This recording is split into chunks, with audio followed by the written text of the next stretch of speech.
जन का आदेश जानकर जान जो जन निभाते हैं, जिनका हो लक्ष्य जन का कल्याण, वे ही जनतंत्र चलाते हैं। नमस्कार, मैं सरिता चौधरी हमारी क्लास में आप सभी का हार्दिक स्वागत करती हूँ। बच्चों, हम लोग राजनीति विज्ञान की इस क्लास के अंतर्गत राजनीति विज्ञान से जुड़े बहुत सारे टॉपिक्स और सिलेबस के बारे में पढ़ते हैं, लेकिन उसका तब बेनिफिट है जब आप कंटिन्यू मेरी क्लास में रहें, कंटिन्यू मेरी क्लास को देखते रहें। इसके लिए ज़रूरी है आप मेरी वीडियोस को लाइक करें, शेयर करें और मेरे चैनल को सब्सक्राइब करें। ये अब चलते हैं अपने विषय बिंदु की ओर। हमारा सब्जेक्ट टॉपिक चल रहा था संविधान की विशेषताएं। संविधान की विशेषताओं में हम लोगों ने संपूर्ण प्रभुत्व संपन्न प्रस्तावना, संविधान का, हमारा संविधान लिखित संविधान है, हमारा संविधान वृहद संविधान है, विशाल संविधान है, हमारे संविधान में व्यवहारिक पक्ष, मौलिक अधिकार और मूल कर्तव्य हम लोगों ने पढ़े। आज पढ़ते हैं राज्य के नीति निर्देशक तत्व, directive principle of state policy. Directive principles of state policy Ireland के संविधान से हमारे संविधान के अंतर्गत ग्रहण किया गया है। हम लोगों ने डायरेक्टिव प्रिंसिपल्स को आयरलैंड से अडॉप्ट किया है।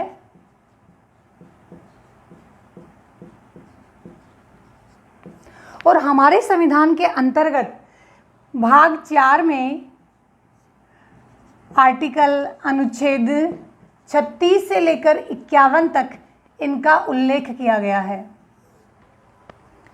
भारतीय संविधान के अंतर्गत राज्य के नीति निर्देशक तत्व अपना एक बहुत महत्वपूर्ण स्थान रखते हैं।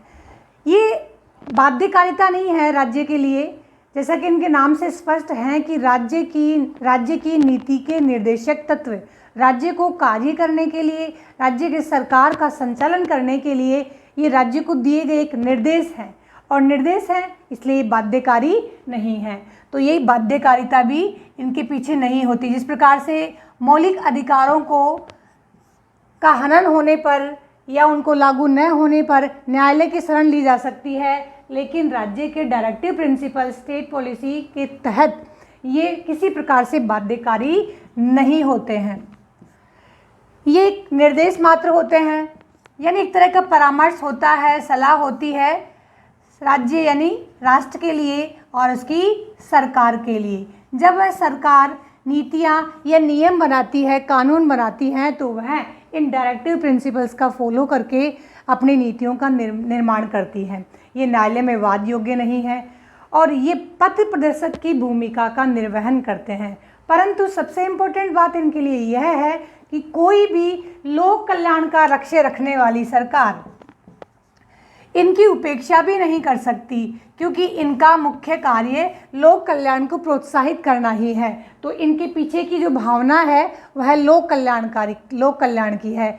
ये राज्य के लिए ऐसे आवश्यक निर्देश हैं जो उसकी लोक कल्याणकारिता में वृद्धि करते हैं, क्योंकि व्यक्ति के सामाजिक आर्थिक उत्थान से संबंध इनका होता है, और इसके कारण ये राज्य को ऐसे निर्देश प्रदान करते हैं जो उन लोक कल्याणकारी नीतियों को राज्य की नीतियों में समाहित करते हैं। इस प्रकार से ये हमारे संविधान का एक अभिन्न और महत्वपूर्ण विशेषता है। नेक्स्ट है सोशलिस्ट स्टेट, समाजवादी राज्य। सोशलिस्ट शब्द, समाजवादी शब्द हमारे संविधान के मूल संरचना में नहीं था। इसे 42वें संविधान संशोधन 1976 के द्वारा जोड़ा गया। समाजवाद शब्द भारतीय प्रस्तावना के तहत जोड़ा गया और इस प्रकार से हमारे समाजवादी संरचना ने धीरे धीरे समाजवादी राज्य का स्वरूप ग्रहण कर लिया। 1955 के कांग्रेस के अवार्डी अधिवेशन में समाजवादी शब्द को स्पष्ट करते हुए कहा गया है कि समाजवाद एक ऐसी संरचना है जिसमें उत्पादन के मुख्य साधन पर सार्वजनिक स्वामित्व होता है या नियंत्रण होता है और उत्पादन निरंतर वृद्धिगत होता जाए और राष्ट्रीय धन का न्यायपूर्ण वितरण हो, ऐसी व्यवस्था समाजवादी व्यवस्था कहलाती है। कहने का तात्पर्य, उत्पादन और वितरण के साधनों पर जिस व्यवस्था में समाज का सार्वजनिक नियंत्रण होता है वह व्यवस्था समाजवादी व्यवस्था कहलाती है। परंतु जिस लक्ष्य को ध्यान में रखकर और जिस उद्देश्य को ध्यान में रखकर हमारे संविधान में समाजवादी शब्द अपनाया गया था, शायद वह पूरी तरह से प्राप्त नहीं कर पाए। और आज समाजवाद हमारे यहाँ अपने अस्तित्व की लड़ाई लड़ रहा है कि आज ग्लोबलाइजेशन और प्राइवेटाइजेशन के कारण सोशलिज्म आज खतरे में है और वह अपने उस रूप में नहीं है जिस रूप में हमारे संविधान निर्माताओं ने अपनाना चाहा था। आगे बढ़ते हैं। हमारा नेक्स्ट पॉइंट है एडल्ट फ्रेंचाइज, वयस्क मताधिकार।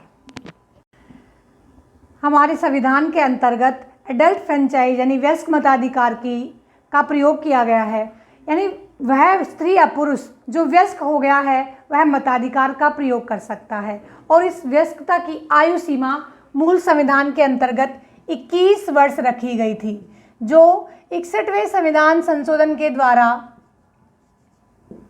घटाकर 18 वर्ष कर दी गई।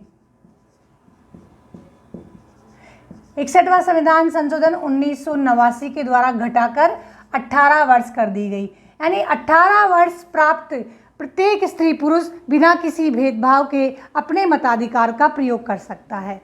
समान मताधिकार की स्थापना हो सके और सभी नागरिकों को बिना किसी भेदभाव के अपने मताधिकार का प्रयोग करने की आज़ादी हो, इसी के लिए इस उद्देश्य को ध्यान में रखकर संविधान निर्माताओं ने वयस्क मताधिकार को अपनाया। नेक्स्ट बिंदु है सेकुलर स्टेट, पंथ निरपेक्ष राज्य। पंथ निरपेक्ष शब्द भी मूल संविधान के अंतर्गत नहीं था और भारतीय राज्य को पंथ निरपेक्ष बनाने के लिए 42वें संविधान संशोधन का प्रयोग किया गया। कहने का तात्पर्य है पंथ निरपेक्षता भारतीय संविधान में 42वें संविधान संशोधन 1976 के द्वारा ही जोड़ा गया। यह राज्य का आदर्श रखा गया। इसका अर्थ है कि राज्य सभी धर्मों, सभी मतावलंबियों, सभी धर्मावलंबियों के धर्म की रक्षा करेगा और राज्य का अपना कोई धर्म नहीं होगा। इसका उल्लेख भारतीय संविधान के अंतर्गत अनुच्छेद 25 से 28 के अंतर्गत किया गया है।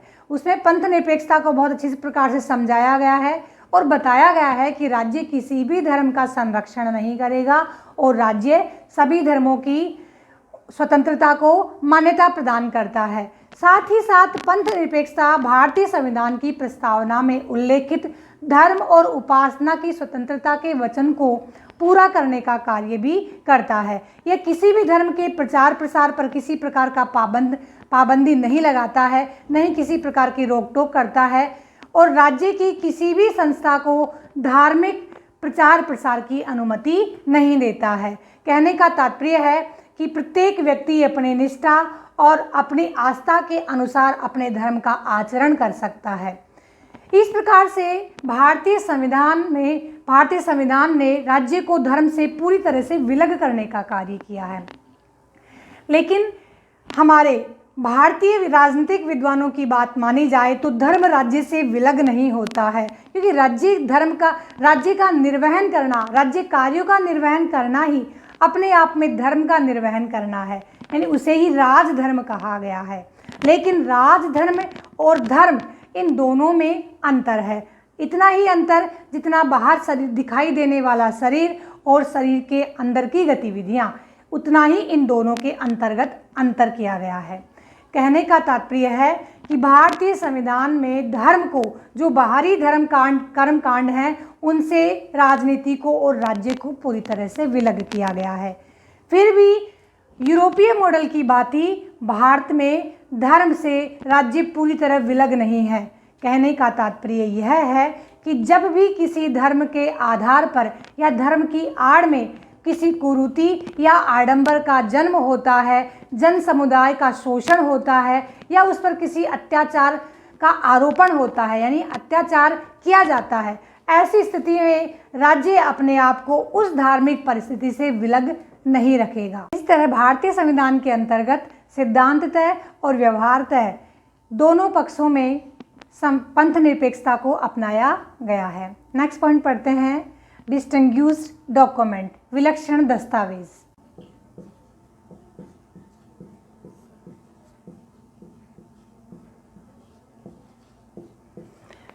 भारतीय संविधान एक बहुत ही विलक्षण डिस्टिंग्विश्ड दस्तावेज है और इस दस्तावेज को दक्षिण अफ्रीका ने प्रतिमान के रूप में अपनाया है, एक आदर्श के रूप में अपनाया है।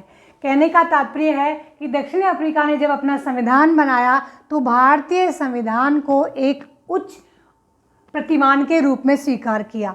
यह भी बहुत सारे कॉम्पिटिशन एग्जाम में पूछा जाता है कि वह कौन सा देश है जिसने आदर्श प्रतिमान के रूप में भारतीय संविधान को अपनाया है, तो वह है दक्षिण अफ्रीका। यह भी संविधान निर्माताओं का धैर्य, बुद्धिमत्ता एवं दूरदर्शिता का ही परिणाम है कि वह दूसरे देशों के लिए एक आदर्श बना हुआ है और हमारे संविधान को ऐसा विलक्षण बनाया गया है। संविधान की अगली विशेषताओं के साथ अगली वीडियो में फिर मिलते हैं। तब तक के लिए जय हिंद, जय भारत।